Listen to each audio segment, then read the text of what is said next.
up like you mean it. Girl, wine and go down, waistline flow like a melody. Go down, pretty girl, you are the recipe. Go down, fire in the kitchen, my girl, how you cook that, cook them. Let me see. Nice man can keep your interest. Come with flowers and they get dismissed. You have to handle the business proper. Oh Lord, tell you what she like. Tell you what she like. She wants some action in she life. Come good or just don't come at all. Tell you what she like. Tell you what she like. Tell you what she like. She want the roughness in she life. And when I put down the work, watch how she face light up. Boy, no sweetness. Die she weakness. Yeah. No feelings. Just fuck it up like you mean it. No sweetness. Die she weakness. Yeah. No feelings. Just fuck it up like you mean it. All eyes on you. All eyes on you. Girl in the middle of Voice of the Man, Bongo Prime, representing for Activated Mornings on WEFM 99.9. WhatsApp us or call us at 457-9997. Rise and shine. Let's get ready to take on the day. Activated Mornings on WEFM 99.9 is on now.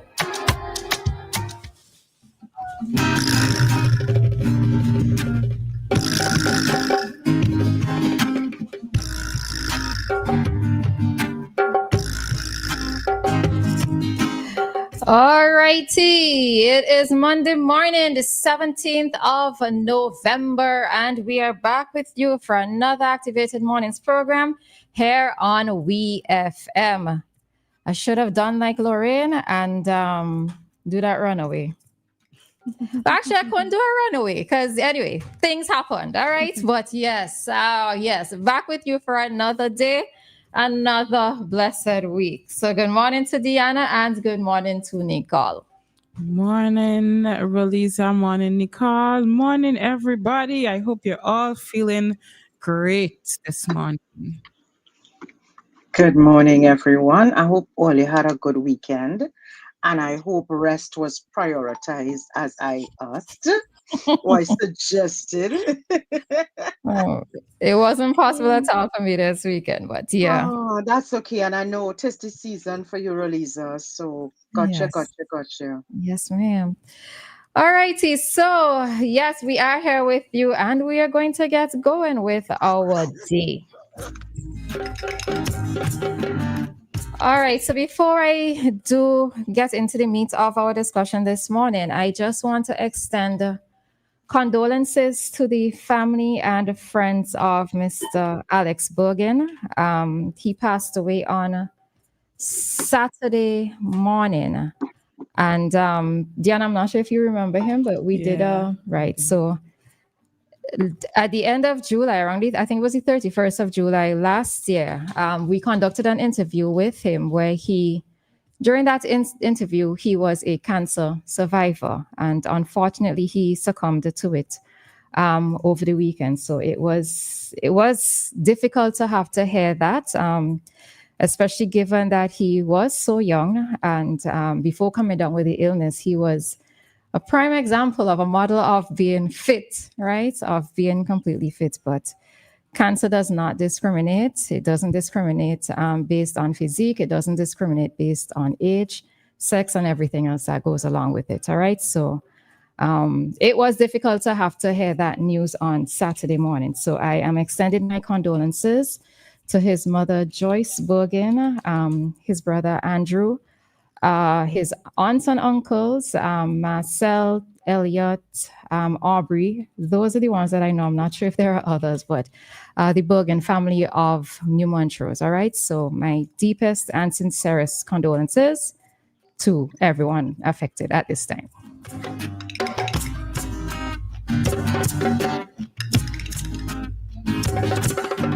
All righty, so let's get into our discussion this morning. I suppose before we kick off, what's happening in your neck of the woods, Nicole? In my neck of the woods, well, nothing really has changed inside of the geopolitical, socio-political arena. I am trying my best. We are all trying our best to focus on good news and positive news.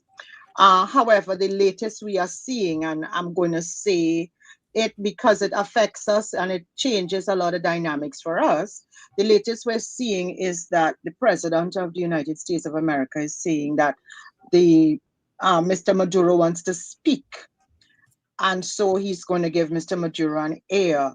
Over the last few days, there has been the use of the Brian Lara cricket facility for the deployment of troops to settle and train our local defense force personnel. And that is being presented to us as a way of continuing relations in terms of helping and supporting development. So again, there are the controversial aspects of it where citizens are asking questions in terms of why the use of the stadium, which was allocated, or people chose to allocate it rather, for social and cultural activities. But it was actually reallocated or repurposed now for the training. And so there are questions from everyone. You know, there's a question in most corners. Today, Mr. Keith Rowley, the former Prime Minister of Trinidad and Tobago, Dr. the Honorable Keith Christopher Rowley, is having a news conference at, I believe it's 11. I can't remember the time, so let me not tell lies. But it's going to, again, be an interesting dialogue. I don't know what he's going to share, but it's definitely an intervention where the opposition is now jumping in to speak, and to speak on what we all await. Okay. Things are happening everywhere. All right. So thanks for that update regarding what's happening in TnT.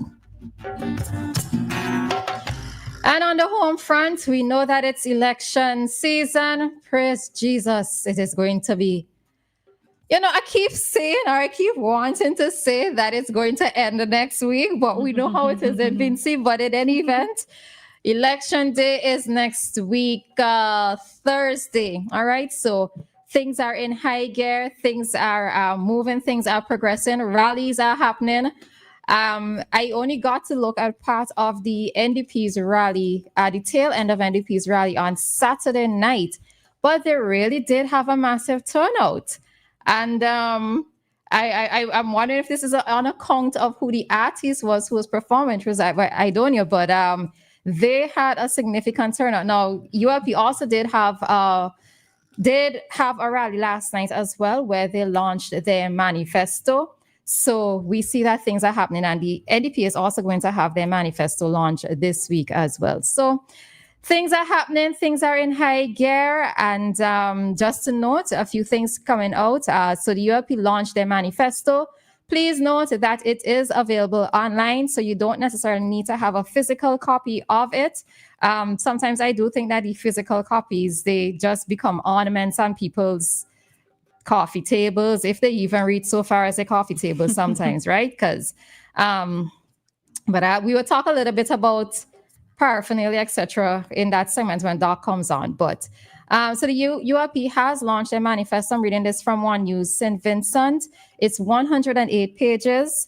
And some of the major plans that are contained in the document are the modern hospital at Annisvale, doubling of prime grants to 4,000, the building or rebuilding of 3,000 homes, the creation of a modern city at Annisvale with a youth flow, the creation of 6,000 more jobs, the opening of a national career center, the transformation of Kingston's waterfront, entering of 500 youth farmers and fisherfolk, and the protection of the Vincentian passport, and working for visa-free access to the U.S. All right. So those are just some of the things contained in this year's manifesto. Now, all right. What are your thoughts?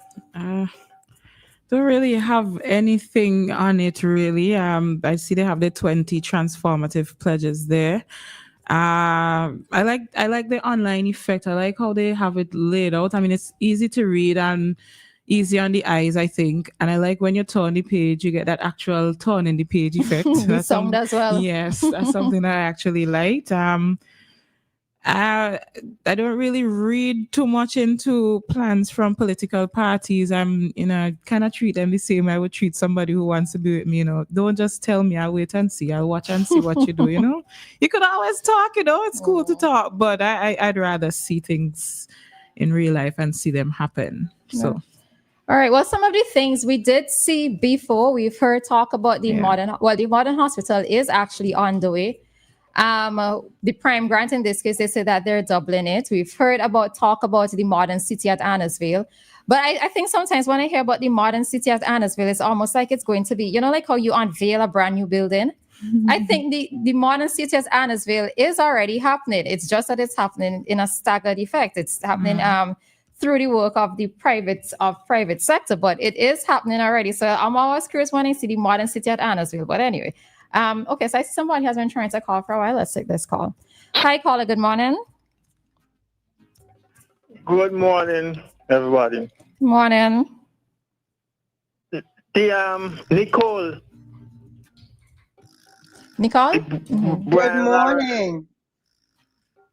Morning. The Brian Lara Stadium,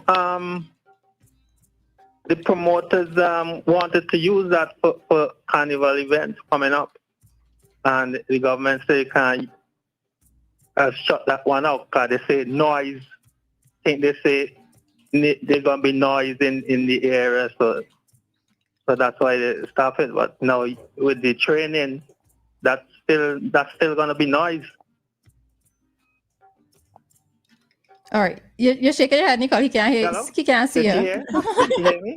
I'm nodding and I'm smiling because I'm biting my tongue because I'm looking for the right words. Not so much that I need to be politically correct, but it has actually put some negative sentiments into folks who are inside of the cultural arena. Now, my take on this is, at some point, carnival activities inside of a stadium which is dedicated to sport can become a bit disruptive. And that's because sport should take priority. And the carnival promoters generally will pay a nominal fee for use of that. So I'm breaking this up, right? The carnival promoter will usually pay a nominal fee for access to that arena. Sometimes, depending on the nature of the event, it can contribute to more depletion of that facility, which was designed and dedicated for sport. In fact, historically, if you recall or if you're aware, the Brian Lara Stadium was not used for many years. It was in disrepair because of, again, political decisions to use at the change of regimes and that kind of thing. So what you find is when it started to be used, it started to be more promoted for access to the cultural arena, for carnival events. But carnival in itself is a very high revenue generating activity. And if the promoters are seeing that as a way of engaging in their build up for carnival and sustainability inside of the arena of carnival, there needs to be a more long-term approach to actively accessing the Brian Lara Stadium or any stadium for that matter of fact. And yes, the flip side to that, which I'm going to break it into now, is that it was alleged or alluded to that it would be because of the noise factor inside of the area. Now, drone footage of that area also showed the distance from the stadium to the first or earliest set of housing and houses. And for it to now be repurposed for the sake of access for a training is equally noisy, equally destructive or disruptive to whatever was that situation, whether it be family life, ease of living, or what have you. So yes, there is a contradiction. And this is where we are, people would be questioning things, questioning what is the true goal, what is the true mission. And then more than that, my big question is, when will Carnival, and particularly the promoters, decide and determine that they need to invest in their long-term intervention that is a home for Carnival? There's the Queen's Park Savannah, there's Skinner Park, and the mayor of San Fernando has also said that nothing has changed with access to Skinner Park. But now the Promoters Association, for example, has to now be clear and what is their long-term home for Carnival in specific regions inside of Trinidad and Tobago. Is it only the Savannah? Is it only Skinner Park? Or how does it become integrated for a medium space where, again, in the center of the island or where have you, that is more dedicated to festive and festivity type activities? So there's a little bit of a contradiction. There's a bit of this discomfort amongst some. My position is one has to be clear on what is Carnival for us, what it means to us, what it means to an economy, and then how we're going to treat it, and how we're going to treat sport, and how we're going to treat facilities that belong to the nation and the state. All right, Queens, you got your answer? And with that, Okay, Queens, no, you can't. and with that, we out of time. Lovely. So catch you later. Thank you, Queens. All right, as Queens indicated, we definitely have to cut this segment and head directly into today's Traffic Talk. Nothing else.